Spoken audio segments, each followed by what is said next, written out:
À la veille de leur sommet à Bruxelles, les dirigeants européens restent divisés sur les remèdes à apporter à la crise. Ainsi, la chancelière allemande a redit hier son opposition aux euro-obligations. « Je n'accepterai jamais cela de mon vivant », a-t-elle assuré. Le président français, lui, serait plutôt favorable à un tel système de mutualisation de la dette. François Hollande et Angela Merkel doivent se rencontrer en tête-à-tête ce mercredi soir.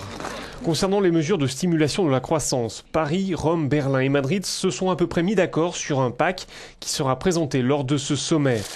Il s'agirait de mobiliser 130 milliards d'euros avec des fonds structurels européens encore disponibles et avec de l'argent de la Banque européenne d'investissement. À Bruxelles, il sera aussi question des perspectives d'union bancaire, l'idée étant de se prémunir des crises telles que celles rencontrées actuellement par l'Espagne. Ce mercredi, le chef du gouvernement espagnol a d'ailleurs dit combien son pays n'allait pas pouvoir continuer longtemps à se financer aux taux actuels. Il faut dire que les marchés demeurent inquiets de la situation des banques espagnoles, et ce malgré l'offre d'aide de la zone euro.